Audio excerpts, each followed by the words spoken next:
Yeah, it says All right, it's we're starting live. 1 minute. Okay, so I'm gonna try to, hey, what's up everybody, if you can hear me.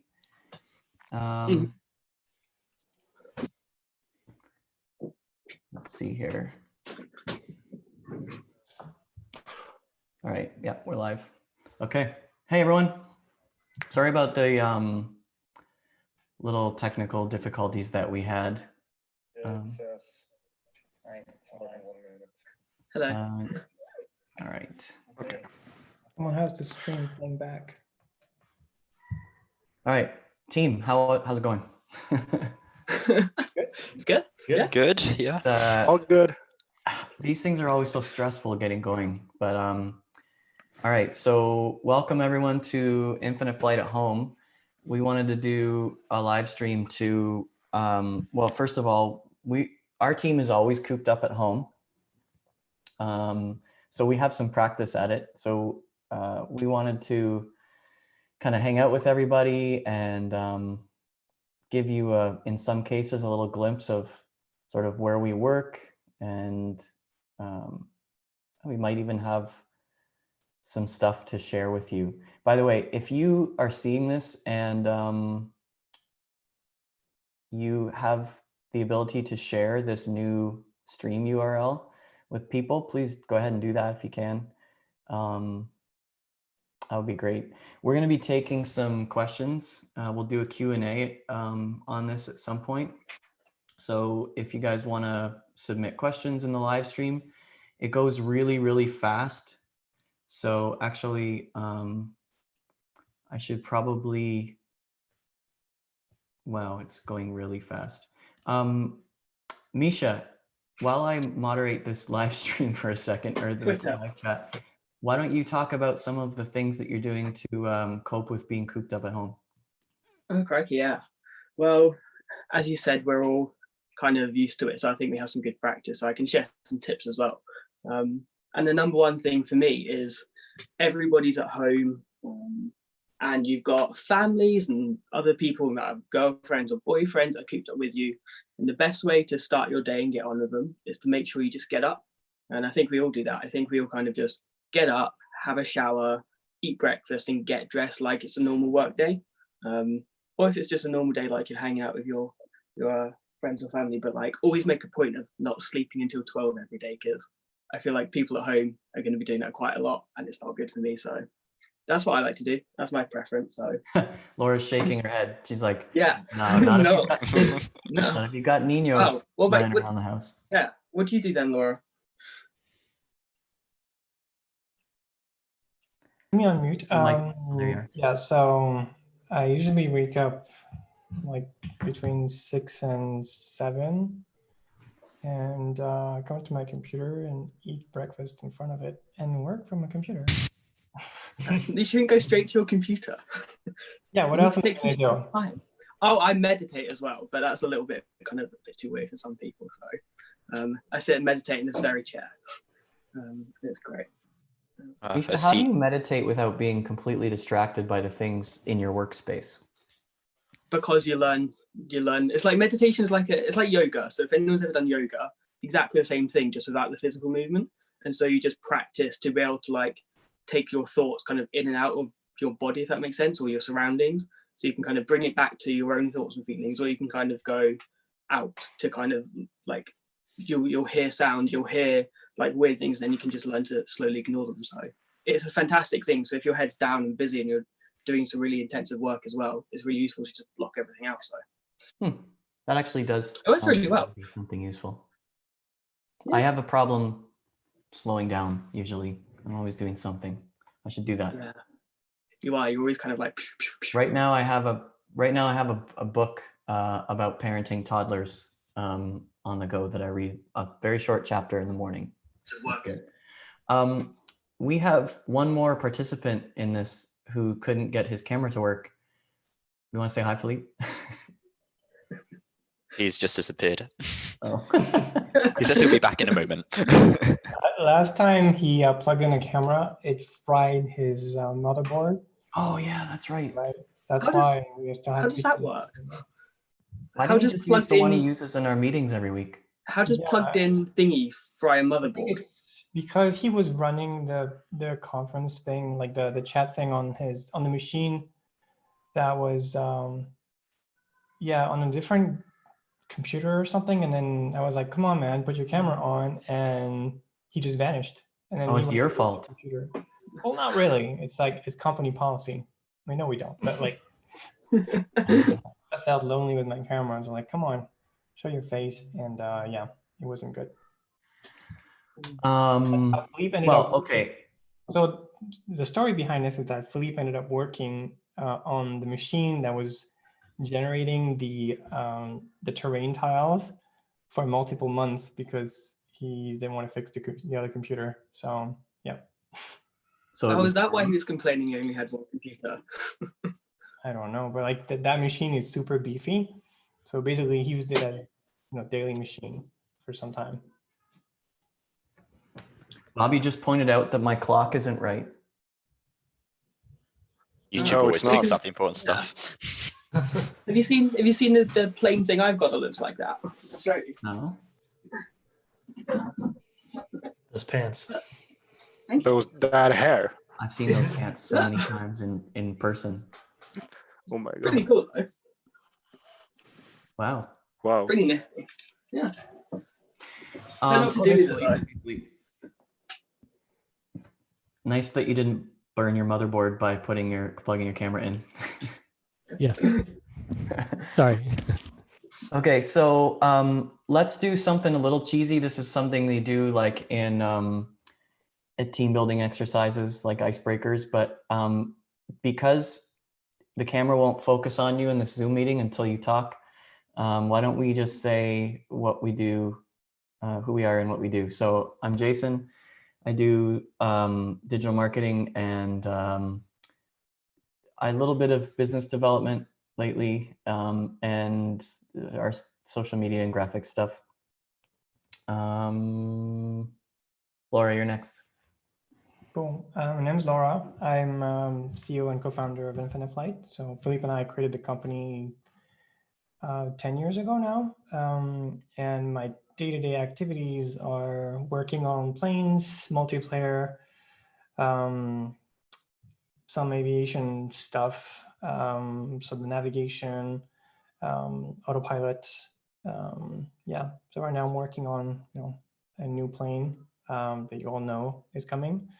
Yeah, that's what I do. Great. Philippe. Philippe Roland. I'm the CTO and co-founder, as Laura said. My day-to-day is working on graphics stuff along with Kevin, who I don't think he's going to be here on this meeting. Graphic stuff, so anything that has to do with drawing things on screen, the planet rendering, the airplane rendering a little bit. And Kevin, for Kevin's part, is mostly atmospheric rendering. So sky, clouds, stuff like that. And a lot of optimization work as well. So really low level code. But I guess we can go into details when we detail the projects that we're working on. Yeah, sweet. Seb. That would be me. Sebastian is the name. Primarily working with technical support and basically everything surrounding that. It could be it's reviews on the store, support via email, forum, you name it. Pretty much, I'm bugging Laura.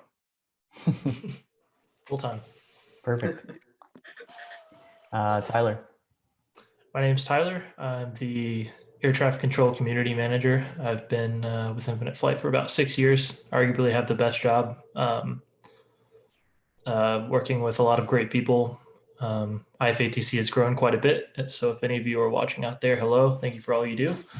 And also recently, I guess, became the voice of all of our tutorials on the YouTube channel.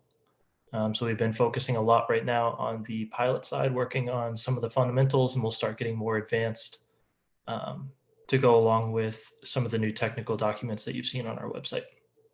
So at the end of this, you have to say, we'll see you in the next one. That's right.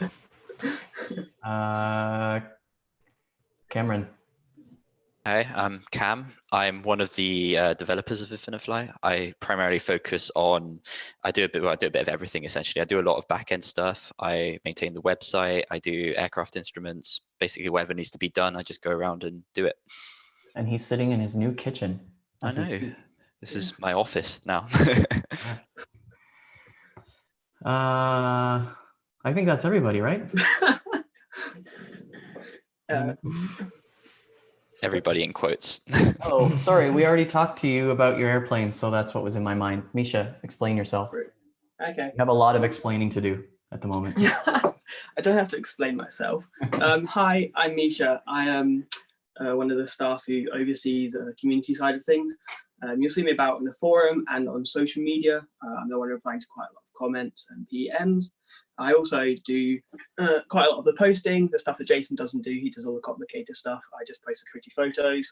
And I'm also in charge of doing stuff like wacky racing, Friday Night Flight, and some other bits and bobs, such as I'm in charge of beta testing and some reviews as well on the side and that sort of stuff.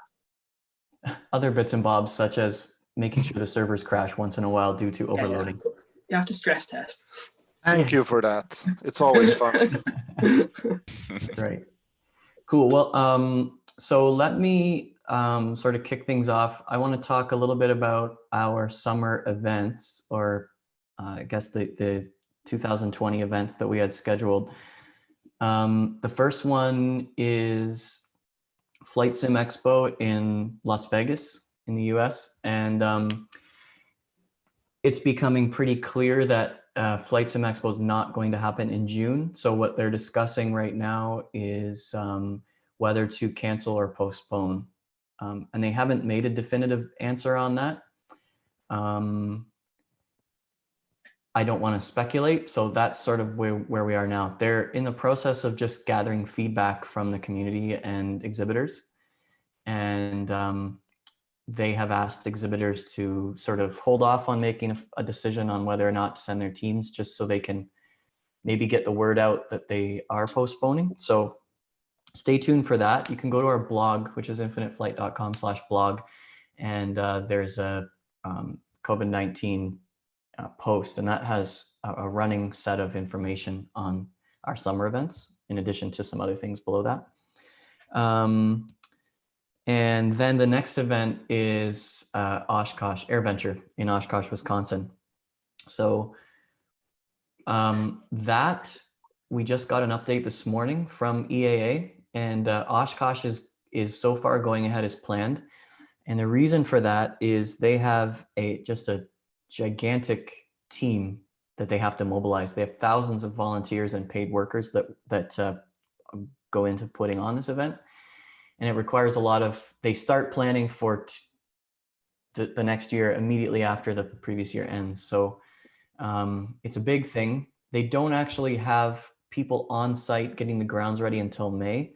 So the next decision point for them is in May. So we'll keep you guys updated. It's anybody's guess right now with what's going on in the world. And I don't have to explain, hopefully, what's going on in the world. That would cause delays for events. So that's those are the updates. In case anyone is wondering about Flight Sim show in Cosford, we have I don't even know if they're planning for that yet. They usually do that later in the year, and we don't hear from them until much later in the year. And so I have nothing to comment on that one other than that. So that's events. And if you have any questions, you can ask them in the live chat. We have our moderators hanging out in the live chat, and they will note any good Q&A questions that they see from you, and they're writing them down for us over on the IFATC channel. So you can also ask your questions on the forum. We have a topic for this live chat right here, and you can ask your questions there, and we'll try and take a peek there too. So why don't we, Misha's already shared a few things that he does to work from home. I imagine there's probably a lot of people watching that aren't used to being at home all the time. And I want to just first acknowledge the fact that We understand that for many of you, this might be hard for many reasons, whether it's a challenging home situation that you live in normally, or you are extremely extroverted and need to be around people, or you don't like your house. I don't know, whatever it might be. It can be difficult. So we sympathize with you, and we want you to hang in there. My advice is, none of our advice is professional, by the way. If you have an issue that you need to talk to a doctor about, do that. Please don't consume any fish tank cleaner or anything along those lines.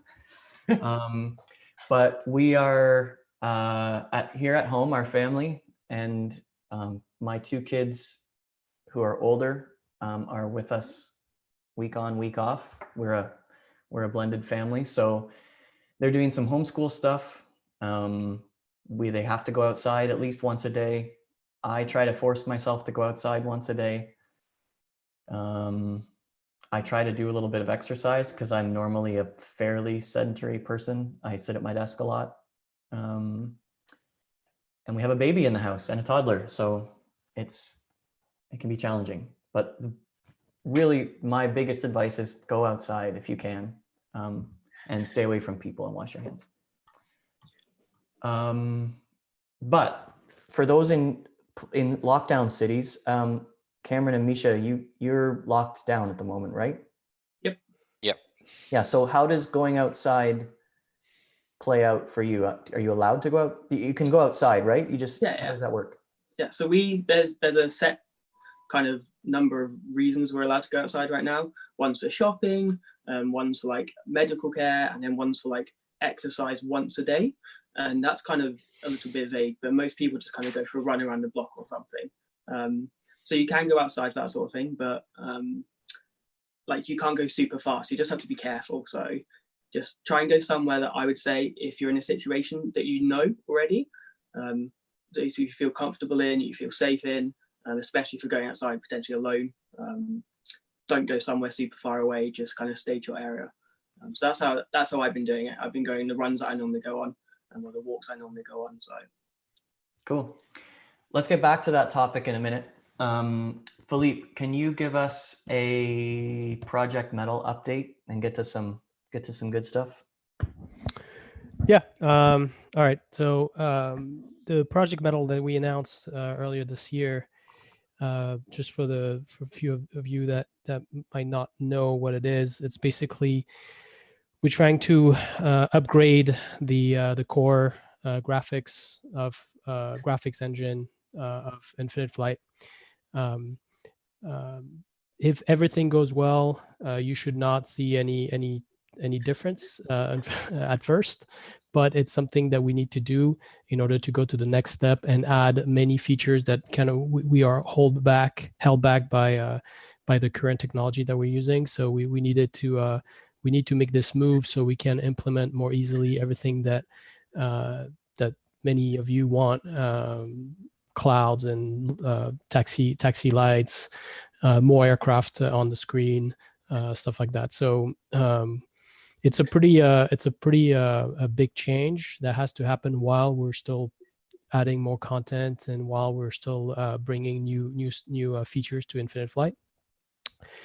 So right now it's at a stage where we're almost ready.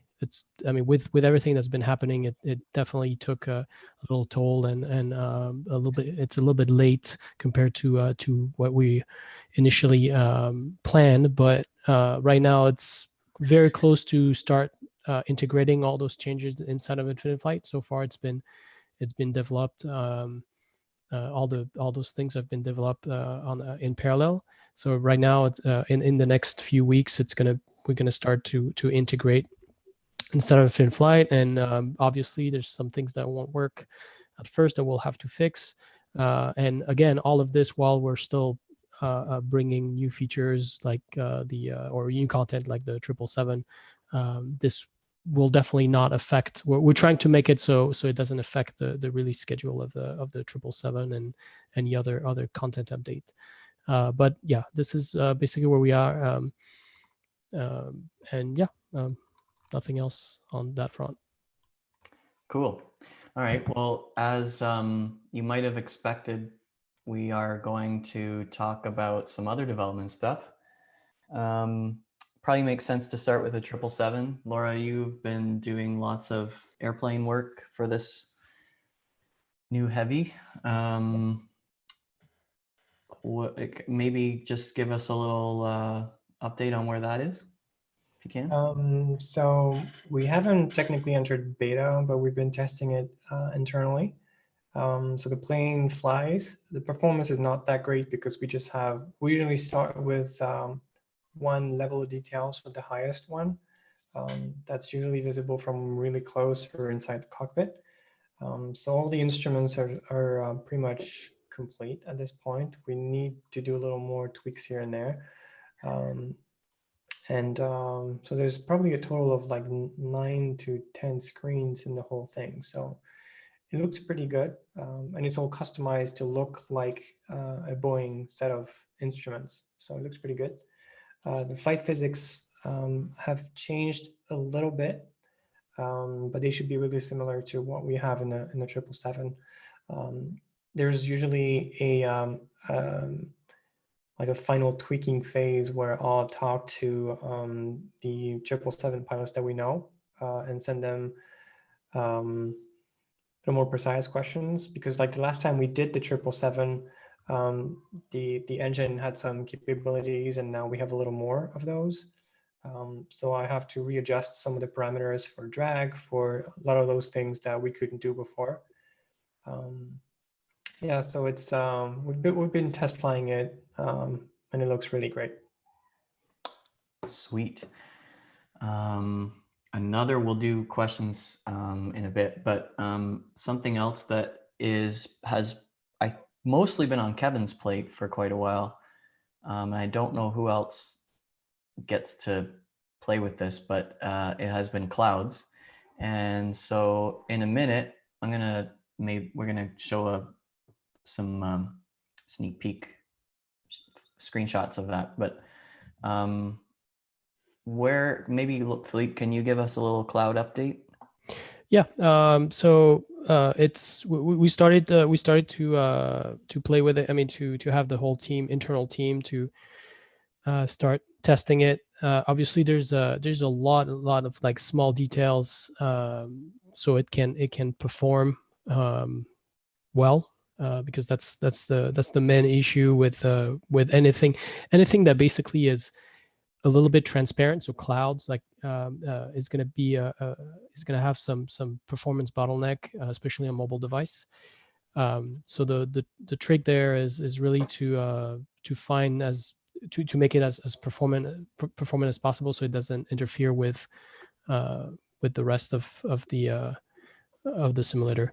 I think we are in the last stretch to fix the like small remaining issues of like with the interaction between fog and clouds, but it's coming along, and hopefully, I mean, we'll share a picture and you can judge by yourself. Again, so far we're only doing cirrus clouds, so just a layer of clouds, but it's already give a sense of depth and scale. It gives that sense much better than without it, obviously. So we can't wait for you to try it. Sweet. Well, why don't we show some shots? What I'm going to do is just share this screen on my computer, and maybe my team can tell me if this is working. Looks good. Indeed. Yep. Okay. Looks amazing.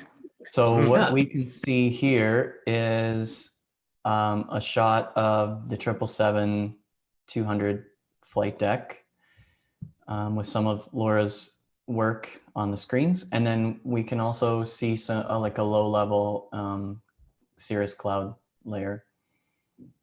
And anyone jump in if you want to add something to my descriptions. The gear lever is down in that picture because the version that they had at the time did not have animations for all those things. So Whose fault is that? Laura, I can you do- talk about the traffic that's on the screen? yeah, Will we support TCAS or just show traffic? just show traffic. So it's like the regular view that we have in the sim, but it's going to show all the traffic around you in the range that you set on the nav page. Awesome. Cool. All right, let's go to another one. Oops, hold on. People are Okay. loving it so far. Yeah. This shot is one that I took today over San Francisco Bay. And it's cool because you can see like the little whiffs of in the water and then the cloud above. It's pretty sweet. And despite it being like a work in progress, it still looks really good, like you said, for giving some sort of kind of sense of scale. Yeah. And yeah, it clips really well to the horizon as well. They merge really well. It's very pretty. I mean, there's one question that I saw in the YouTube comments, like live comments, is it going to be animated? Absolutely. This is all the clouds will be animated with the wind. I mean, with whatever coverage is supposed to be at the moment. That's the plan. Yeah, so that's that answered that cool. question. This has been a ton of work, especially for Kevin. So, and he's killing it. So I'm excited to see the final product. Yeah, I just want to mention one thing about how it may appear to just be a layer like this, and you can find tutorials about like how to make fake clouds like this.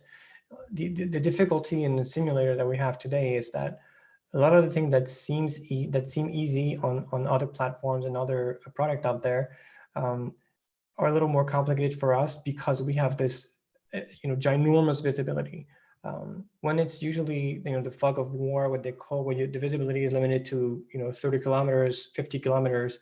It's okay to make clouds that cut off after 50 kilometers, but here you can see clouds are 150 kilometers away, and that you need to be able to see things close to you and really far away from you, and that really adds a level of complexity to the whole thing. That's why sometimes some features take a little longer to develop. Cool. Okay. Here's one that Misha sent me today, which looks incredible. Yeah. When was that? That was a little bit more recently, I think. So some of that should have been animated, I think. I can't see the gear anyway. No, Yeah. and the other thing too is I think our 3D guys have added a little bit of weathering to the surfaces, so it's not just perfect. Yeah. This was I think 2 weeks ago, 3 weeks ago, Okay. give or take. So yeah, it's a few builds ago. Okay. So I stepped away from the aircraft development for a little bit since with the whole virus situation, we are not going to ship anything anytime like between the next few weeks. So I stepped away and worked on other things while the artists are fixing issues. So yeah, so the model that I have on my computer looks different than this one. Okay. Here's a shot of a. Ooh. That's nice. Yeah. Did I share that in Slack? Maybe I didn't. You did, yeah. There it is. You can just see all the details under the flight spoilers and everything. Yeah. It's pretty. With that, there was a question that I was asked, not actually today, it was a few days ago, which we've been asked before, but it's a good one, is how difficult is it to make gear tilt and what are the kind of challenges around it? I don't know if Laura wants to answer that. It's just a good question I keep getting me asked on social media. So the difficulty is when you have things that are linked together and interact in a way that's physical, and the way our physics engine is set up, it's not really easy to make that work, especially when you have heavy weights. Usually those physics engine work well when it's like lightweight things, but if you have hundreds of thousands of pounds on small structures, sometimes there's precision issues.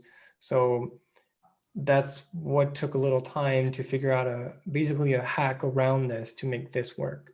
But like the situation we have here should be pretty future proof, I think. Yeah. It works great. So yeah. Okay. So far. Cool. I'm going to go to, I think the next shot is the 2020 or 2019 Infinite Flight livery. Yeah, there it is. Yeah.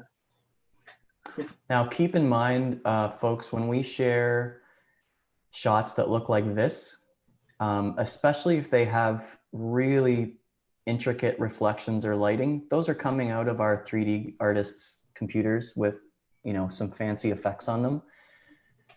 Not necessarily what you'll see exactly in the sim, but it gives you a nice idea of the starting point anyway. Yeah. I wonder if anyone who's watching can figure out what engines are on that one just by looking. There'll be somebody. There'll be lots of people. Yeah. I don't know what they are, but I'm sure someone does. I know it's round. It's a round engine. It's round and it different one produces thrust. Yeah. Okay, I think that's all I have for shots. Yeah, that's it. All right, so we'll go back to our meeting. Okay, so that's clouds and 777. What I'll do now is I've got a timeline post that I'm going to publish. So if you head over to infiniteflight.com/timeline, you can get those shots that I just shared and share away on social media. I just got multiple tags on multiple Slack channels from a lot of people telling me what engine type it was. Yeah. Yeah, cool. Okay, let's see. I'm gonna go back to my list of things to talk about. So we've talked about Cloud Metal 777. Oh, Laura, you have something cool that you've been working on that you wanted to share. I do. Yes.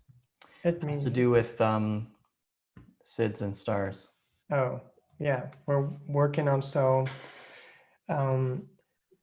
since Val left, I've kind of been taking over some of the map and navigation database stuff.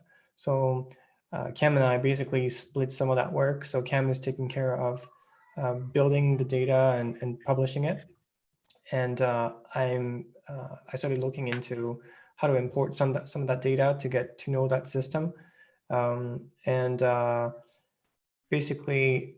It all stemmed from a discussion. So it went into two different areas. One is from a discussion with Tyler, who reported that sometimes we can have traffic problems when we have heavy traffic coming into an airport, and there's no standard way in Infinite Flight to create a flow of traffic coming from some direction into the airport. So controllers have to, on the fly, figure out a pattern that's going to work for them. And sometimes it's not the most optimal one. So the solution for that in real life is what they call SIDS and stars. So it's standard instrument departure and standard arrival procedures. So it's basically a set of known paths that go through fixes, VORs, and different types of waypoints into the beginning of an approach. That could be, RNAV, ILS, and DB approach. And I looked into a file that has some of that data for at least the continental US, and was able to load some of that data and show it in the simulator. So now you could be arriving into San Francisco. So we kind of have to figure out how we're going to work this out with controllers. Controllers can show those SIDS and stars as an overlay on their screen. But when you're alone and you want to approach Aspen, for example, you have no idea what the procedure is. You can click on Aspen in the procedure tab. You're going to see all the arrivals that are available. You click one and you select which approach you want, which transition, which approach. It basically just guides you through to the airport. And when available, we also have the altitudes, the minimum altitudes that are supposed to be met at those waypoints. So it's basically just a complete guide all the way down to the runway. That's pretty cool. So we have that also for the departures. So hopefully we're going to ship that and try to figure out how to work this with Tyler and the IFATC team, because obviously it's a new system and it's hard for us to kind of guess how people are going to use it in the future. But it's been exciting so far to test that, to kind of have a proven way, because like when FAA or other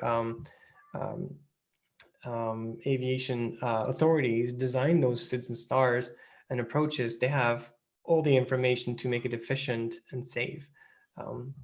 So hopefully that same system is going to work with with us as well. Awesome. And I can talk about what I was working on today, if it's like it's exploring things. I don't know. It's up to you. Go for it. Oh, okay. So there was another aspect of it that kind of stemmed from another discussion with Tyler, is now that we have SIDS and stars, especially for stars, people can follow the stars, but we don't. It would be helpful, especially for the ones in Atlanta, for example, like the FNF that were super busy.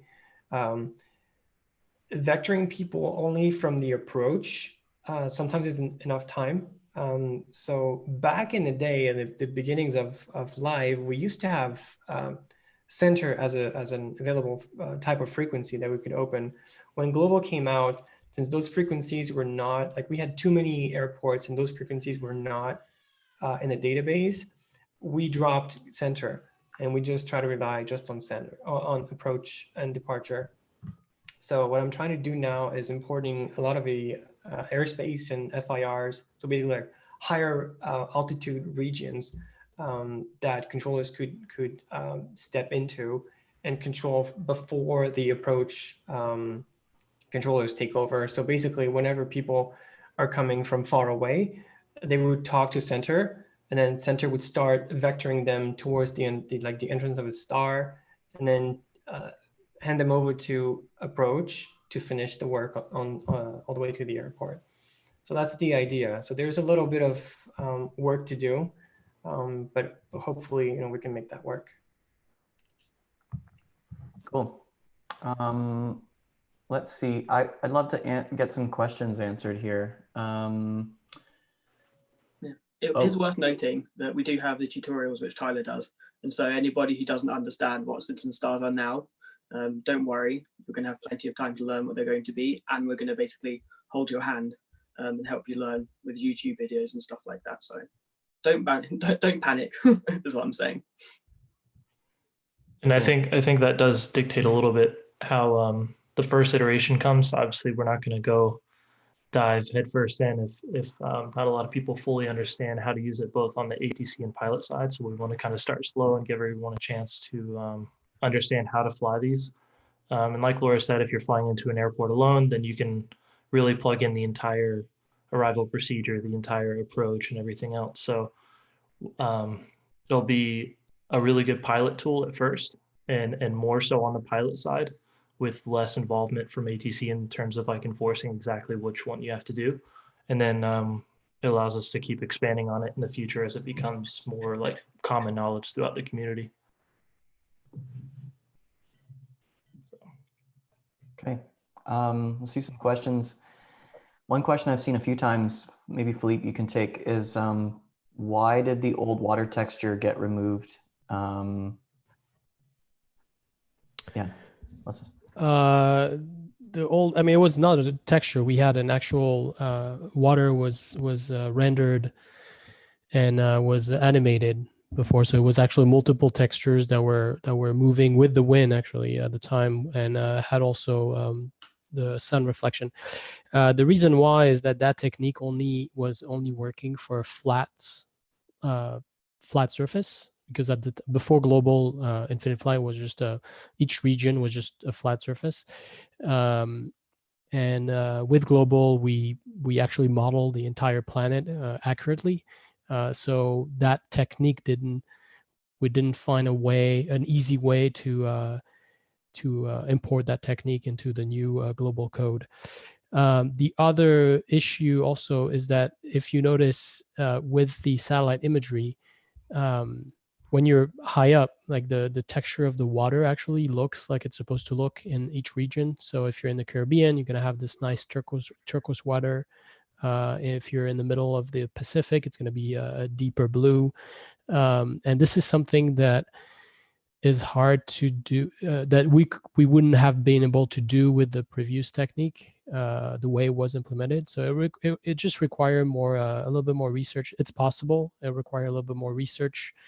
We also might need to accurately do the water near the shores. Like we might need the elevation underwater. There's a lot of things to consider to be able to do it, because if we just put the old water in, it's going to look really odd in the Caribbean if you have water that looks like you're in the middle of the Pacific. So for now, this is what we have until we're able to allocate some time to just reinvent or implement a new technique for the water. Okay.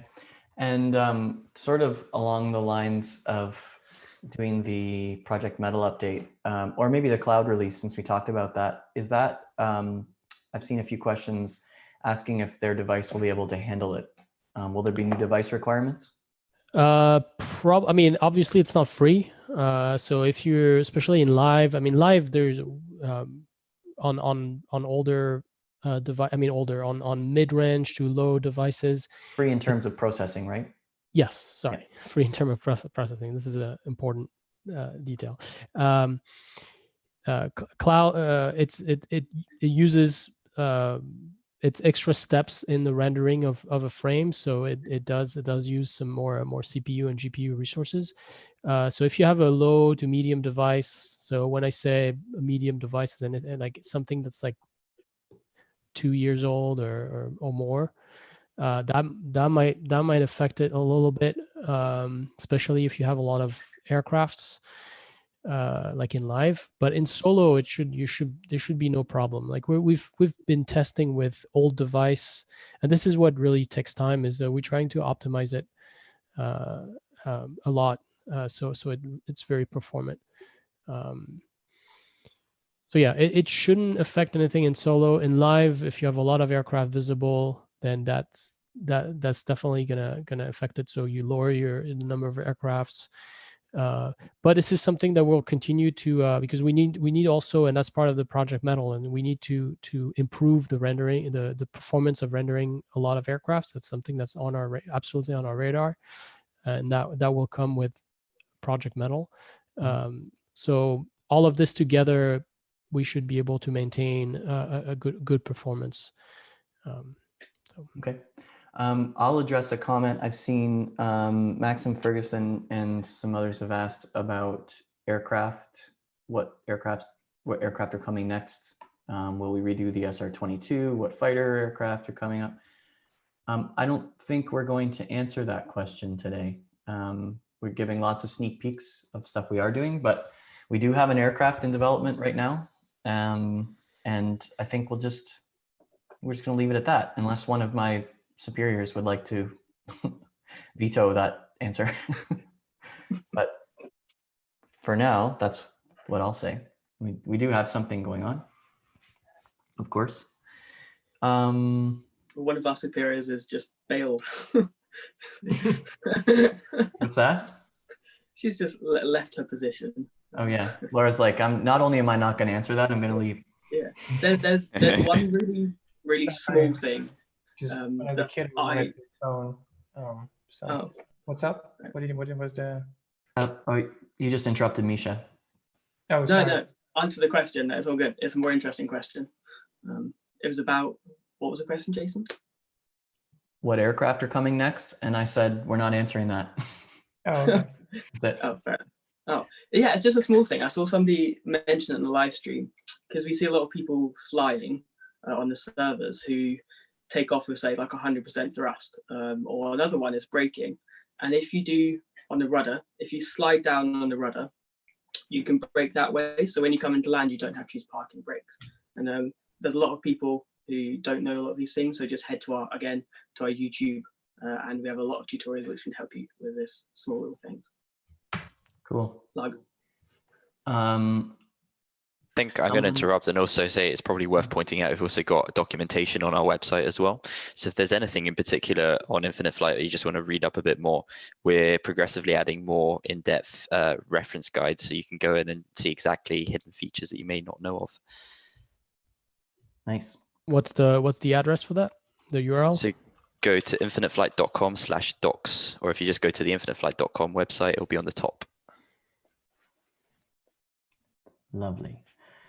And shout out to Regan for his help with that as well. Yeah, shout out to Regan for sure. and to Cam, just because he's not going to say that to himself.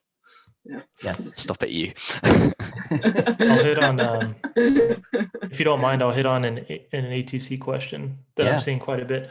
A lot of people are asking if the terrain map is coming back, and that's both for the pilot side and ATC.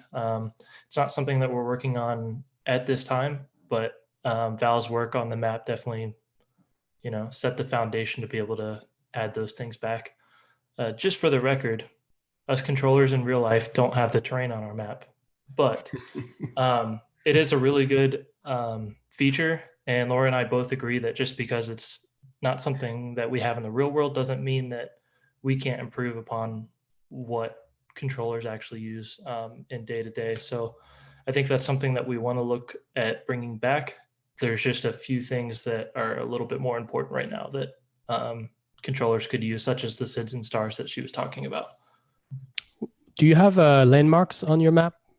We do in real life, like just as point features, basically, that tells you watch out. So in some spots you might see like just a little caret, and that could indicate a mountain. A little dot might just be a landmark. For example, like we have a stadium that's near the airport, and there's literally just a dot, and we know what that is. And while we're in like our training and stuff, we actually have to memorize like what all of those little points and stuff mean, and you learn that, oh, this is an antenna and it's 1,670 feet. So I think that we could do a little bit better with depicting our terrain, especially since controllers are typically opening something and learning the airspace on the fly versus the advantage of controllers in the real world getting a couple of years to learn an airspace. Do we have that data? As far as the actual depictions or the terrain? Even just elevation of towers and landmarks. I'm not sure, Laura. I don't know if there's a database. I mean, Garmin has it, but it's probably coming from some package that they have. I mean, we could use something like OpenStreetMap to get some of that. Yeah, I mean, it's something that I've been itching to work on, having at least some points of interest shown on the map even for pilots, because when you're flying around and you see a beautiful lake, sometimes it's kind of boring. You kind of want to go and see what that lake is, and sometimes you can go into a Wikipedia stream of different things about a certain place that you've never heard of. So something that I would love to do. That'd be cool. Yeah, Tyler, you're being heckled in the IFATC Slack for saying that. Oh boy. Cameron, do you want to address the long haul crashes? Yeah, I've noticed a few people mentioning it in the comments. Some of you may explain what it is for some people. Some of you may have experienced some crashes if you're doing a long haul flight, for example. Let's say if you're flying for 12 hours on a lower powered and older iPad device that's got a lower RAM. Essentially, we're just trying to diagnose what's going on exactly in Infinite Flight, which causes it to use more memory, and eventually it gets killed by iOS. And it only happens specifically on iOS on certain long haul flights. So what we've been trying to do is just go through the process of setting up a long haul flight, trying to see why this is happening. But yeah, we're trying to get to the bottom of this, but it's quite hard to like find the exact root of the issue, as I'm sure you can imagine, as it is quite a complex thing to reproduce in-house. But we've been taking a look at it. Philippe's going to take a look at it as well. Laura's been taking a look at it. We've had basically the whole team on it, so hopefully for the next update or before, get a hot fix and get that, or in the next update and get that solved. Okay. Yeah, it's been a tough one. Everybody that's worked on it, have been pulling their hair out. We found like one thing that we have to kind of simulate long haul traffic, like long haul flights, is having a camera spin around the world super quickly. But even then, it takes some time because like you see the memory going up, and sometimes like there's it doesn't reproduce on PC. That's the worst part. If it's on PC, it's easy to reproduce. We have our own manager, like memory management system and profilers and debuggers and all that stuff. That's easy for us to see. But on iOS, we have also profilers, but some of that memory is invisible to us. Like we don't know who requests it or who doesn't free it, because sometimes we use third-party tools and packages and libraries that sometimes do their own allocation. And if they have a bug and they don't release the memory, we have no control over it. So isolating which library is causing it is first part of the problem. And then once we know how to fix it. But we're still trying to find exactly which part is causing it. It's not really clear yet. And that's one thing what you mentioned, Laura, but also because it's not on PC, we can't just run it with our tools on PC. We can literally pause it, change the code, and then just run it again. Continue it without having to recompile everything. On iOS, it can take sometimes a minute, or depending, because it sends it over the network, and it takes a bit longer than it should do. So every time you make even the smallest change, you still got to wait for it to recompile and everything, and that quickly adds up. And that for debugging, it's hard because when the time for trying to fix or a debugging point or some log to see what's happening, and the time it runs, if it's like 2, 3, 4 minutes, your brain, you would have to keep your brain in that state, but sometimes you're going to go do something else or think about something else, and when this thing is running, your brain has to shift its focus back to that problem. And it's really painful to do those debugging sessions when it's really long to even get a result. Okay, here's a cool question, sort of on the tech side, maybe for Cam. Jet Centric on the forum says he's got a little Q looking for an A. Any chance of seeing improved joystick or yoke support in the near future, either through LiveFlight Connect or John's Raspberry Pi setup or some other in-house method? Yeah, we have the API. John built a tool where you could just use the Raspberry John, for those that was the person behind In-Flight Assistant and a couple of other sister apps. He built a tool where you can get the Raspberry Pi, which is a little $20 computer, which is the size of a credit card, plug in a joystick, and it just uses your network to send it over. It's a bit like what LiveFlight Connect used to do. And yeah, so we support that through the Connect API, and we've also got all the tools available with our APIs. You can just send me a message on the forum if anyone's got any questions about that. But essentially, we expose everything about infinite flight, about the aircraft flying. You can control most of this, most of what is going on. So you can basically make your own world of the simulator just from the outside. But another thing in there to look at, someone mentioned on the forum today that iOS has added some form of support for joysticks natively. So going to have a deeper look at that and see exactly what that entails. But they added mouse and keyboard support in iOS 13.4. They did? Yeah. They just have it in accessibility. It's just like it says it says it supports joysticks and keyboards. But I was looking on the Apple developer website and I can't see that many docs about it. It's only for Bluetooth devices, I think, as well. Yeah. So. It said USB as well on this one. Someone posted it on the forum today. Yeah. Which release was it? 13.4. 13.4, the one this week. So it's something that people have been asking, why don't we have support for it? Basically, you need a little around here, but like a little dongle like this. And up until apparently now, if you plugged in a joystick, we couldn't even detect it on iOS because Apple is difficult. Sometimes they don't want to support things. But if that's true, then it's going to be supported as soon as I can, because I desperately want joysticks on iOS. But it's on iPad. It's iPad specific. iOS? I mean, yeah, I'll try it, definitely. And it's only, I mean, it's the mouse and keyboard. I don't know if it's. But apparently people said do it joystick as well. So. Okay. Could be worth I trying. just realized that there's a hand sanitizer emoji on the YouTube live chat. I think that's worth noting. Sorry, I interrupted.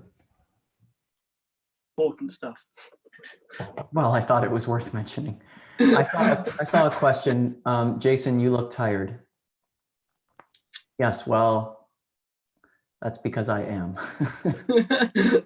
We have 4 kids. Give me a break. One of which is an infant. Any more questions? Jason's only actually 18, so. Yeah, exactly. Okay, yeah, any more? Let's mention, Philippe, check our general channel before I say this. I don't want to get fired. I tagged you. Yeah, that's fine. Okay. Yeah, so a lot of you have been asking about whether or not the 777 will have new sounds. Yes, it will. New engine sounds, right? Laura, are there any other ones besides engine? I was reading the thing about the joystick. What did you say? Which new sounds are coming with the 777? Which new sounds? I mean, it's coming from a package that has a little more depth. So instead of having just 3 sounds that we connect together, it's 5 or 6 per like outside or inside. And there's also, I don't know, can I mention it? Okay, I'll do it. The APU sound also is there. So now, obviously, you have the APU button in the 777. So when you start, you're gonna have to start the battery, but nothing happens. You start the APU, and when you're gonna hear the sound outside of a turbine starting. And when you land, when you're in flight, if you don't need it, turn it off. But when you land, don't forget to turn the APU on. Otherwise, you're going to shut down the engines. Your generators will stop providing power, and your screens are going to go blank. So all this is connected, and it's fun.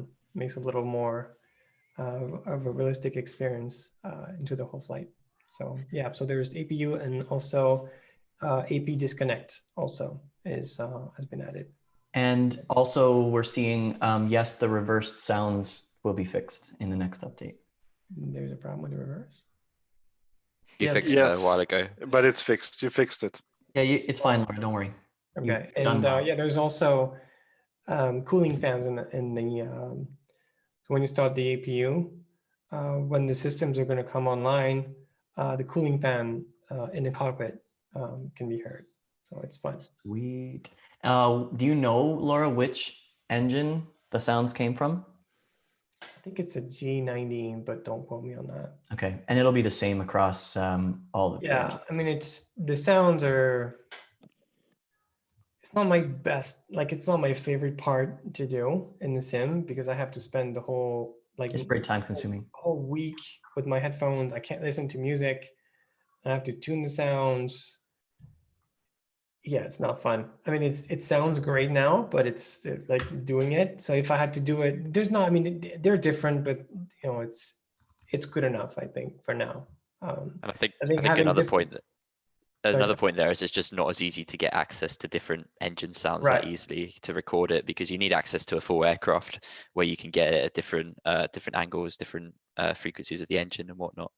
Right, and even then, if you have that data, they all have to match. Otherwise, you have to do the whole thing all over again for every single engine. I think different engine sounds is probably more something for a third-party aircraft builder for other platforms, because it's a level of detail that's like way higher than what we're trying to aim at. Yeah. Okay, cool. Thanks. I want to give a shout out to our mods who are helping in the live chat right now. And additionally, while everyone is quarantined and in self-isolation and social distancing all around the world, our traffic has gone way up, understandably. So thank you to all of our viewers for using Infinite Flight, but also thank you to our moderators who go way above and beyond to moderate our forum, to moderate the skies on our live servers, and you guys are awesome. So it's a lot of work, and maybe Tyler, if I'm missing a point there, you can chime in, but we just appreciate what you guys do. Yeah, and if I could, just a huge shout out to the IFATC crew. When the traffic goes way up like this, there's obviously two ways to go about it. You can either complain or embrace it, and they've all embraced it. They've gotten really excited about it. I've never seen so many people working together to open up every available frequency at an airport, coming up with plans together, figuring out how to get everyone on the ground as quick as possible. So for me, this is like the highlight of my job. It makes being at home a whole lot more fun. It's really exciting to see people have the same passion about ATC as I do. So huge shout out to the controllers on Infinite Flight for, yeah, rocking this. It's awesome. Yeah, like to second that, it's just, I love when I am flying, I go to the IFATC controller chat on Slack. I just love how they're handing over planes and kind of discussing the plans and how it's going to work and who's going to take over and when. It's just amazing. I just, best team of people. Truly. There's a lot of heart emojis on the IFATC Slack right now. Can we take a quick look? I don't want to drag this on. We've been an hour, but can we just take a quick look on the forum just to see if there are any questions still happening there? There was one question that I saw. How many stars and citizen stars per airport? It's going to be based on whatever data we get. So if you go to San Francisco, you look at the airports that are the procedures that are in the list on ForeFlight or on AirNav. We're going to have the same ones. So we have a possibility to add custom ones. So there's a way for us to add for the sake of sometimes, because like those procedures are designed for real world flows, and sometimes our flows are much more important, like much more, there's way more people coming in than what would happen in San Francisco. So we may have to sometimes have special custom procedures in place. So, but that's going to be for the future. But yeah, that's whatever's available is what we're going to have. But it's going to be mostly the US for now at first. Sweet. I think it's just E-Train. I think that's how you would say it on the forum. Is wondering, is there any news on the taxiway lights that are in development, which would be for Philippe? Yes, but we're not ready to share to talk about it too much. It's okay. It's let's put it this way. As part of Project Metal, like we said that it's kind of a back-end work, but there's a few features that we keep in mind. So as we make those changes, we make it so it makes those features easier, and taxi lights is one of those. And yeah, hopefully you'll like what you see when we start sharing it. Sweet. Forum mods, if you want to update that thread with any other questions that you've seen, awesome. If not, anyone else from our team see one that they want to? Oh, Joe. Yeah, thanks for reminding me, Joe. Laura, will the new any of the new systems involve LNAV? ENAV. VNAV, sorry. VNAV? I don't have plans to work on that now, but it sounds a little more interesting now that we have altitudes at waypoints. So there's a new column that's going to show now for each waypoint. If an altitude is set, you're going to see it. So we could technically have VNAV supported. But VNAV is, if you've used an aviation GPS, VNAV is just not just a button. There's a little more, like in my G3X, you can set it, but there's also like the descent rate that you want to set, how high do you want to be when you get to the waypoint. So there's a bunch of settings that we need to figure out how to display in an efficient way in the sim. Yeah. And on the topic of Autopilot, there's also a question that I saw about whether the Autopilot would be able to fly holding patterns. So that's something that I would like to work on with the approaches, because some of the procedures actually have Procedure arcs. turn. Right, like procedure turn. So it's like you have to follow a VOR or something, and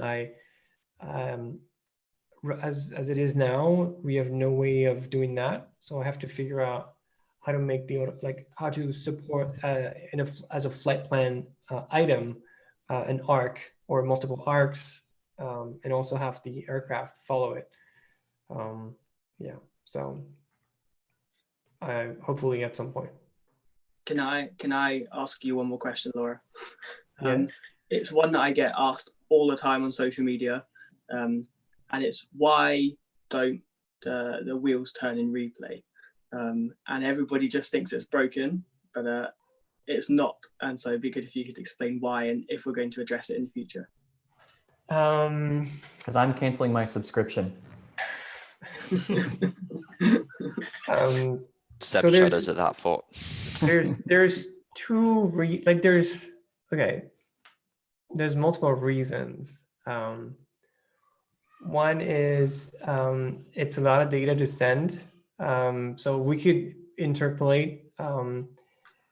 Okay, so the main reason at the beginning why it wasn't this way is because before the wheels rework, which we started with the CRJ 200, the CRJ series that have actually the actual suspension that are connected with all the gear and like the suspension mechanisms.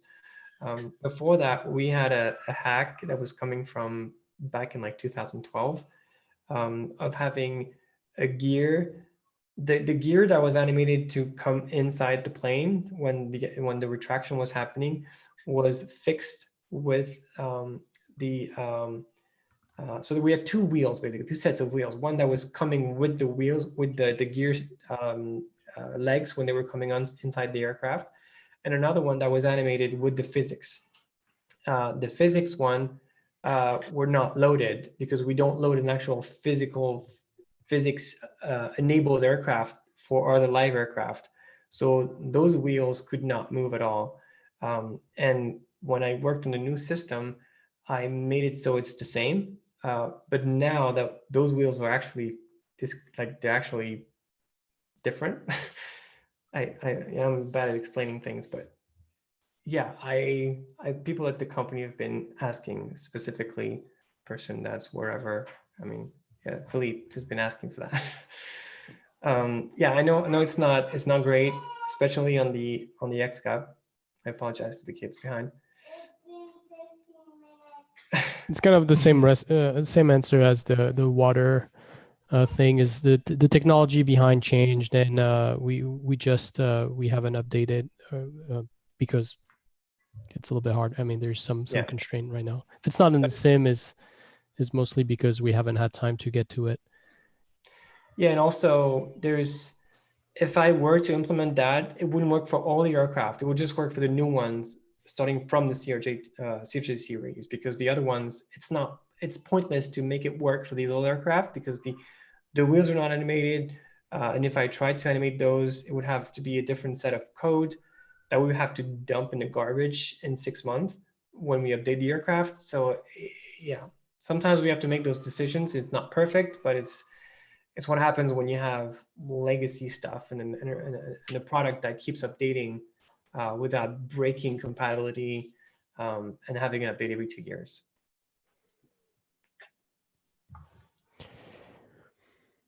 All right. Are we wrap this up? Yep, let's wrap it up.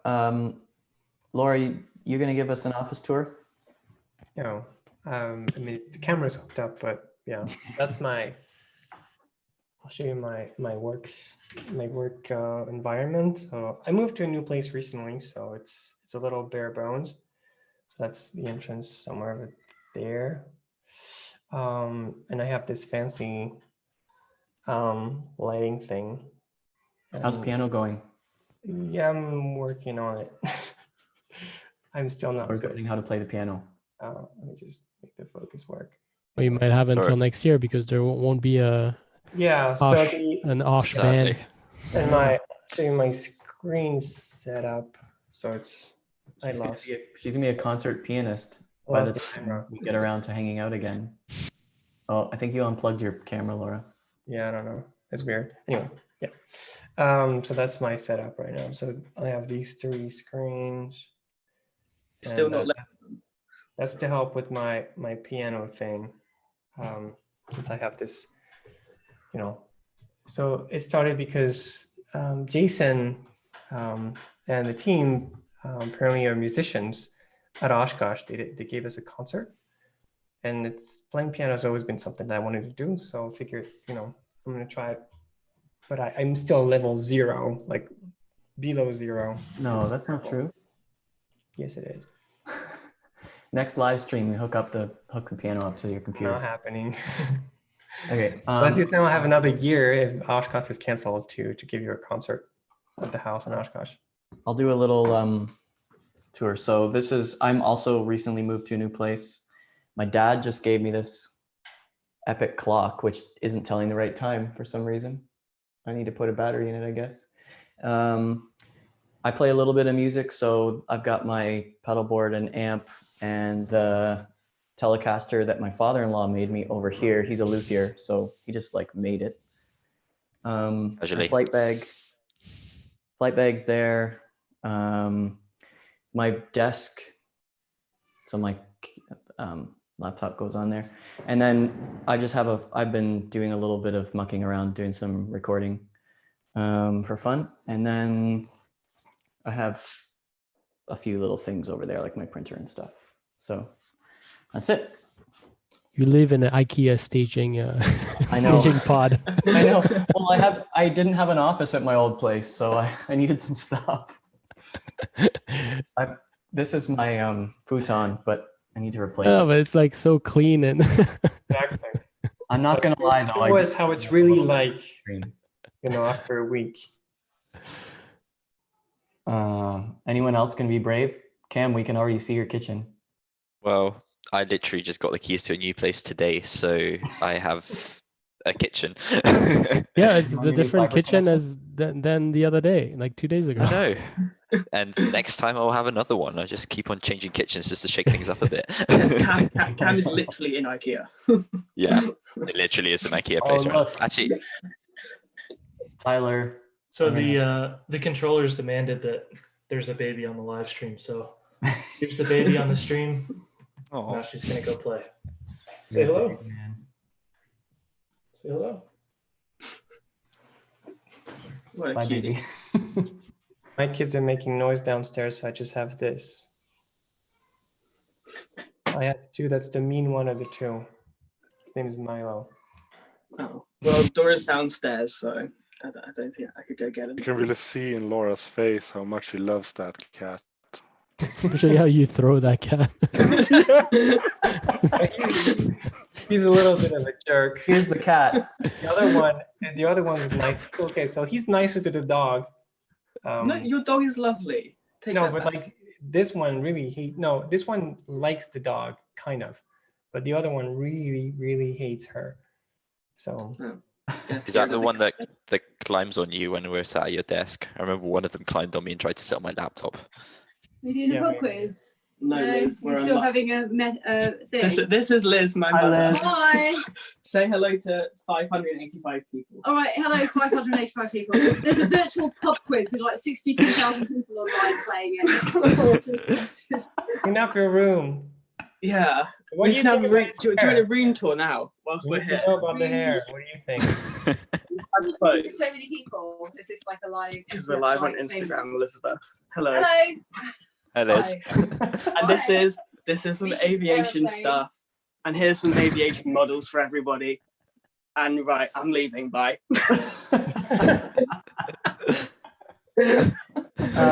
This is the content people came for. Did you hear anybody hooting and shouting for the NHS at like We're live on YouTube. Go.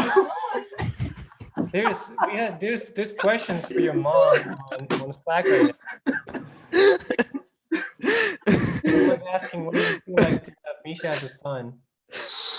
Oh, It's just suddenly got very hot in here. Yeah. Okay, that was the highlight of this live stream. that's a good way to end, probably. I don't know if we can top that. All right. So, anyone want to say anything before we go? Open mic. Take care. Yeah, Is everybody I- be safe. We are incredibly thankful for your support as always. And we already touched on IFATC, we're very thankful, moderators, we're very thankful. But to everybody else in VAs, trust level 3, so our regulars in the forum, and to just anybody who uses our app, we are incredibly thankful. And again, hope you're very safe and well. So that's all from me. And just one thing, I think everybody has their little circle of people within the community. Just keep checking up on them. Every few days, Laura kind of checks in on the team, and we all give a little blurb about how things are going, how things have changed, what we're doing to cope with it. I think if everybody reached out to their handful of people within the community, that would pretty much cover just about everyone in the Infinite Flight family, I guess you could say. So whether you're controller on the forum, any of the virtual airlines, just reach out to your friends and peers, and let's make sure everybody's doing okay. Good advice. Definitely. And please don't congregate in groups. Don't be that person.